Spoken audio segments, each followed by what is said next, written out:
ازيكم يا جماعة عاملين ايه؟ كالعادة معاكم حسام في فيديو جديد وهاتف جديد.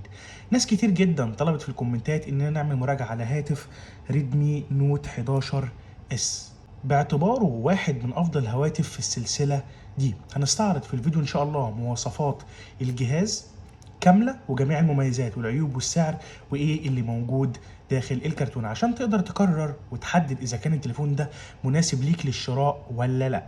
ولكن قبل ما نتكلم في اي حاجه حابب اقول لكم ان هو هاتف كل حاجه فيه مظبوطه زي ما يكون انت مفصله كده على ايدك، مخلي بروسيسور قوي، المعالج قوي، المساحه قويه، الرام، الكاميرا، كل حاجه فيه ممتازه، وهنستعرض جميع مميزاته دلوقتي. لكن زي ما بقول دايما لو عندك اي سؤال او عايز اي تليفون في مراجعه او اي مقارنه اكتبها في الكومنتات تحت، وما تنساش تشترك في القناه علشان يوصلك كل جديد.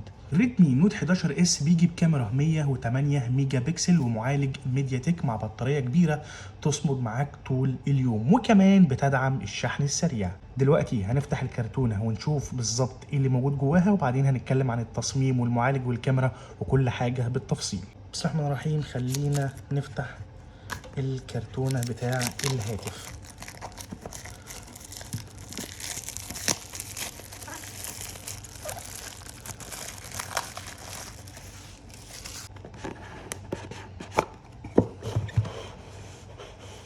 ودلوقتي خلينا نشوف في ايه داخل الكرتونة.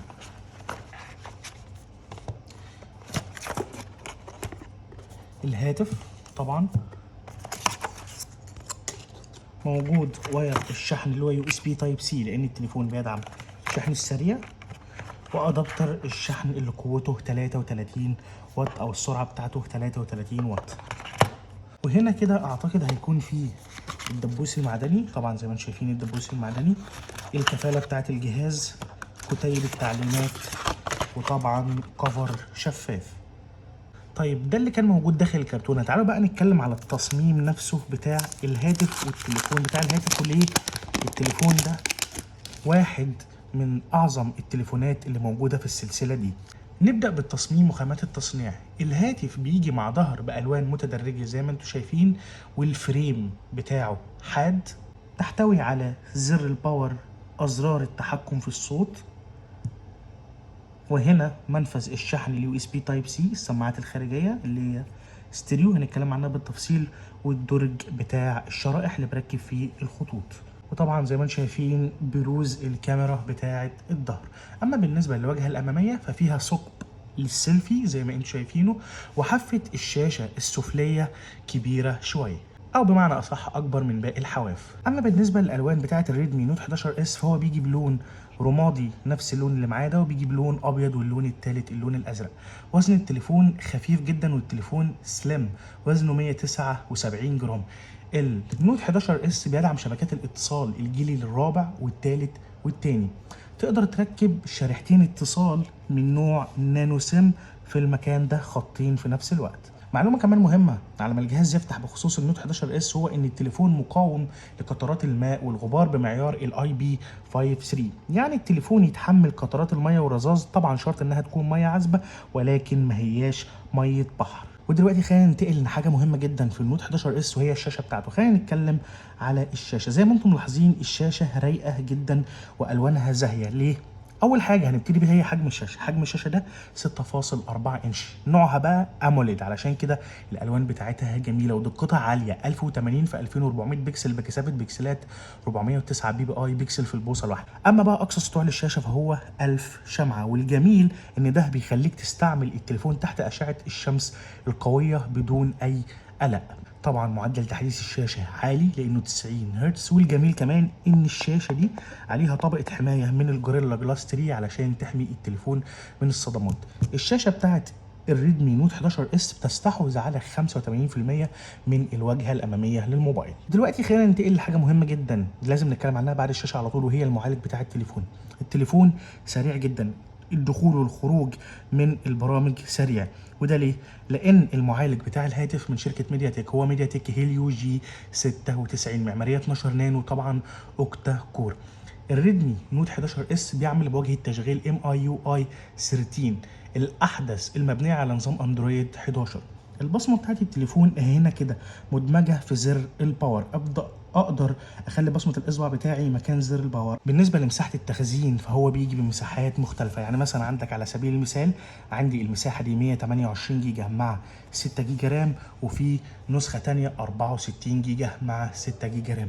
ولكن المكان ده اللي انا بحط فيه خطين نانو سيم فيهم مكان تالت منفصل تماما، اقدر ازيد هنا ميموري كارد لحد 1 تيرا لحد 1000 جيجا زائد الخطين اللي انا حاططهم. يعني سواء اخترت 64 او 128 فانت تقدر تزيد المساحه بسهوله. الريدمي نوت 11 اس مزود بمجموعه من المستشعرات، طبعا اهمها التقارب، التسارع، البوصله، الجيروسكوب، الضوء، والاجمل كمان ان السماعات الخارجيه اللي موجوده هنا بتاعت التليفون نوعها استيريو، فالتليفون صوته الخارجي عالي جدا ورايق. بالاضافه كمان الى ان في منفذ للسماعه السلك الاي او اكس هنا زي ما انتم شايفين. اي نعم السماعه ما هياش موجوده داخل كرتونه، ولكن اقدر اشتري سماعه سلك واركبها عادي جدا. في نقطة مهمة جدا حابب اقولها، هو ان الريدمي نوت 11 اس لا يوجد فيه لمبة اشعارات، ولكن بفضل تقنية الاولويز اون ديسبلاي اللي موجودة في الشاشة بيتم عرض كل التنبيهات والاشعارات على شاشة القفل وقت السكون او انت قافل التليفون. ننتقل بقى لحاجة مهمة برضو، وهي الكاميرا الخلفية بتاعة الهاتف. زي ما انتم شايفين 1 2 3 4 مع الليد فلاش، 4 عدسات مع الليد فلاش. زي ما انتم شايفين 108 ميجا بكسل اللي هي العدسه الرئيسيه، دقتها 108 ميجا بكسل وده رقم كبير جدا، طبعا بتدعم التركيز التلقائي. في عندك عدسه ثانيه 8 ميجا بكسل، ده برضو بتدعم التصوير بزاويه واسعه 118 درجه. الاس 23 الترا بتدعم التصوير بزاويه واسعه 120، ده اقل بدرجتين فقط. اما العدسه الثالثه والرابعه فكل واحده فيهم دقتها 2 ميجا بكسل، ولكن في واحده فيهم بتاعه الماكرو والتصوير عن قرب، وواحده فيهم بتاعه العزل وتاثير البورتريه. اما لو انتقلنا لعدسه السيلفي او الكاميرا بتاعه السيلفي ففي ثقب هنا في الشاشه في الكاميرا الاماميه اللي دقتها 16 ميجا بكسل.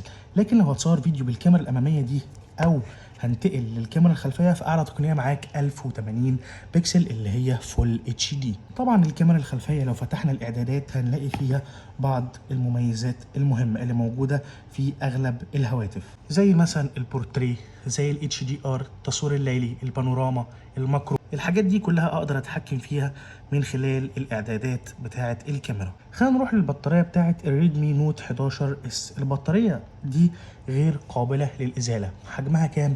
5000 ملي امبير، بتدعم الشحن السريع اللي شفناه جوه اللي قوته 33 واط. برضه 33 واط و5000 ملي امبير معناه ايه؟ معناه انك تقدر تفول البطاريه دي كلها في 60 دقيقه فقط، ساعه تفول التليفون من 0 ل 100%. الريدمي نوت 11 اس بيدعم خاصيه ال NFC والاي ار بلاستر، وشرحناهم قبل كده في فيديوهات قبل كده وظايفهم ايه. طيب هل معنى كده التليفون بالمواصفات الجميله دي كلها وسعره الكويس جدا اللي هنتكلم عليه لما نوصل للسعر ما فيهوش عيوب؟ لا بصراحه كل حاجه في الريدمي نوت 11 اس ممتازه، ما عدا من وجهه نظري عيبين 2 فقط. اول عيب ان الحافه السفليه دي بتاعت الواجهه الاماميه كبيره او بتاعه الشاشه، كان ممكن نستغلها نكبر الشاشه شويه. هنا كده مكان الحافه السفليه كبير زي ما انتم شايفين. وتاني عيب هو ان لو هصور فيديو بالكاميرا الاماميه او بالكاميرا الخلفيه للاسف ما بيدعمش ال 4K على تقنيه معاك 1080 بكسل اللي هي فول اتش دي. بخلاف ذلك الريدمي نوت 11 اس واحد من انجح الهواتف اللي موجوده. ودلوقتي خلينا ننتقل لاهم نقطه بخصوص الريدمي نوت 11 اس وهو السعر. سعر التليفون النسخه اللي معايا دي اللي هي زي ما انتم شايفين 128 جيجا مع 6 جيجا رام سعرها 240 دولار او حوالي 8400 جنيه. اللي عنده اي سؤال يكتبوا لي في الكومنتات. اشوفكم في فيديو جديد انتوا اللي تختاروه قريب. سلام.